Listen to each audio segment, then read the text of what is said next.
Shoot your eyeballs at me and get ready for more Rocco on the Nicktoons Summer Splash! I'm ready! Ready. Ready? Yay! Hey, Sandy, what do you do in that weird little room? Well, I can do this, SpongeBob, I'm you! or this. SpongeBob's Nicktoons Summer Splash.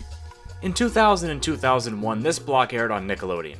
It's nostalgic for a lot of people, as a lot of fan-favorite cartoons aired during it, such as Rugrats and Hey Arnold.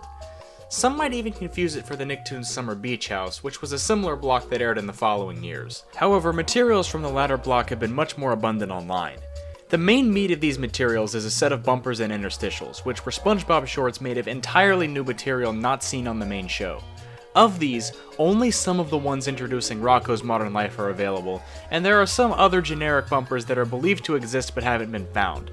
The only thing that's completely believed to be lost is a bumper featuring Squidward wearing his turban from the Astrology with Squidward shorts.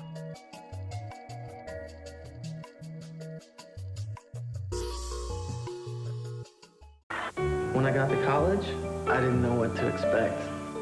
But in that first fateful week, I experienced fear, love, independence, and every day I woke up with a feeling of anticipation. And somehow I knew that I would remember these days forever.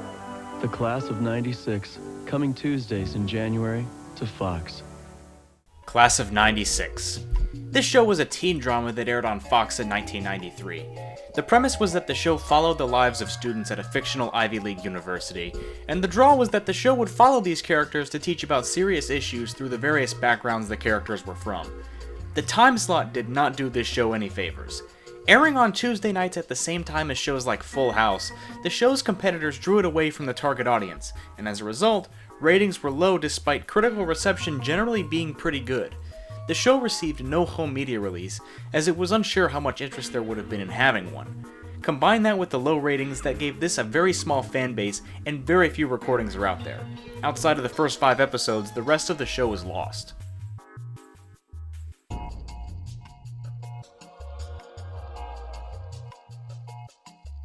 Gil. Very little information about this lost comic is available. From what I could gather, this was a rather popular comic in South Korea in the 60s. Just like the last thing I talked about, this comic also dealt with very serious issues, namely Korean occupation by Imperial Japan in the 30s. At the time, this was not a very far removed issue, but that could be exactly why it didn't last. In the 1960s, the South Korean government's censorship laws led to this comic being lost, and only a few copies are left today. And full copies seem to only be owned by die-hard collectors. Because of this, it's very unlikely the masses will get to read the full thing.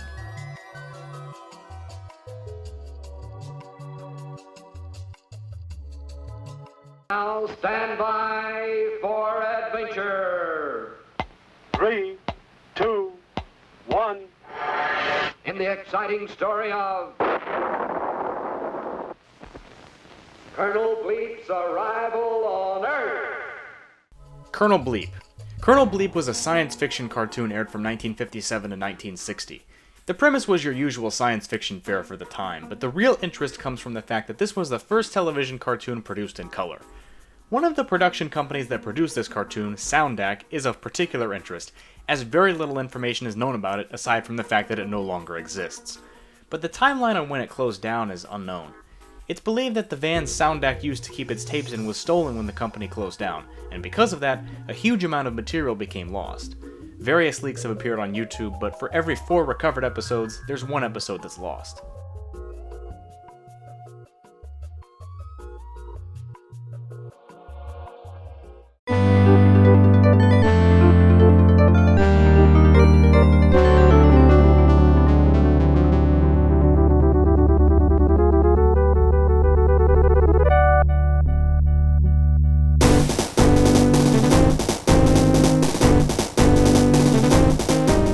Treasure Bear. The release of Treasure Bear never happened due to various complications. Developer Baron Bohr envisioned it as a puzzle game with platform elements, with the art style to be similar to something like Axiom Verge, with a retro medium but modern depictions. The gameplay itself remained a mystery mostly. While there were 2 demo versions of the game released, these have become lost to time, leaving the trailer as the only real source of info on gameplay, and unfortunately, the trailer contains very little gameplay footage. The full game never saw a release due to the Kickstarter not reaching its goal, as well as other problems that cropped up. Because of that fact, the demos will most likely never be recovered.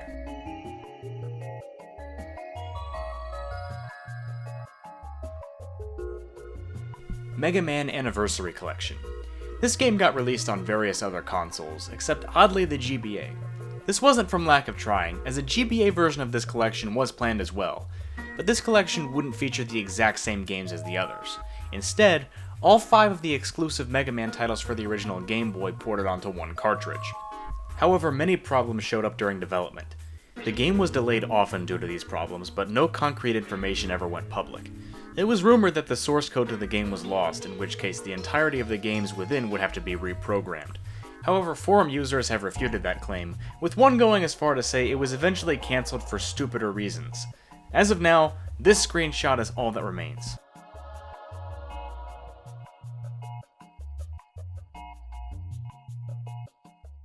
Breaking news! The Ice King has stolen Christmas. He was spotted last night on CCTV, and now we need your help to catch him. If you spot him causing trouble on Cartoon Network today, log on to cartoonnetwork.co.uk/savechristmas, tell us what you've seen, and you could win a generous reward. Ice King Steals Christmas. These were British Cartoon Network promos that served an interesting function. During the years they were on, they would air during the month of December. It's not really clear what the integration was with the website, as I never figured out how the rewards were supposed to work. Every day there would be a different skit, meaning a lot of these have to be accounted for, but these bumpers were generally only around to get a laugh and promote one of Cartoon Network's more popular shows.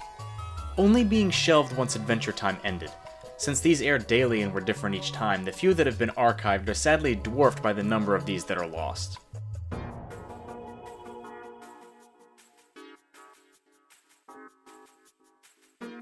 Cinematheque. During the height of G4, one of the more popular and unique programs was Cinematheque, which was the only show on the channel to not feature any host or narration. Instead, the show was a compilation of clips and cutscenes from various video games. In a pre-YouTube era, that's more valuable, but as it went on, the gimmick was much more replaceable. Over 300 episodes of this aired, and only a small fraction are available online today through recordings, as no home media release was ever done, thanks to various copyright issues with the games featured. The biggest find from this was someone who was able to find 80 episodes on a disc and upload them to archive.org.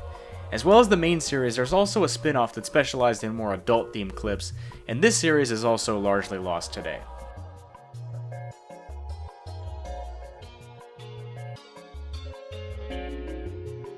Plants vs. Zombies prototypes. Before the release of Plants vs. Zombies, there were quite a few versions of the game that led up to the final release, and as they weren't intended for the public, they're mostly lost. The first of these was from all the way back in 2002. Aside from the fact that it was from 2002, no other concrete information is known, and as such, it's not certain whether it even existed. The 2005 build of the game features very primitive graphics, but you can also see aspects of the final game taking shape. If you look closely, you can even see a design for what would become the Cabbage Bolt.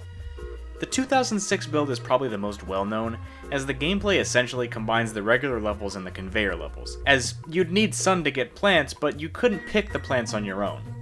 The final lost build of any importance is the 2007 one, where we can see many textures used in the final game, with only the UI and title being different, as the game was called Lawn of the Dead in this stage.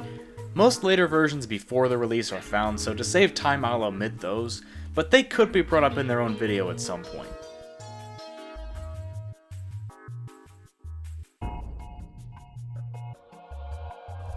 Absolutely disgusting. In the late 2000s and early 2010s, this image floated around as a popular reaction meme, where it shows a news reporter and text in the lower third that reads absolutely disgusting. Very little about this image is known until recently, and up to this point, the mystery hadn't completely been solved. The local news station UPN9 operated in New York and New Jersey, and the image is from the year 2005. The man in the picture is Brian O'Brien, who had worked for various local news stations in the New York area, but sadly died a few years ago. Despite these leads, actual footage of the broadcast has been lost for the entirety of the search, and to add to this, this image was believed to be a part of the same broadcast, though that claim has since been debunked. The wiki article has some more information about this, which I'll link below, but as of now, no one really knows how to find the footage this meme came from.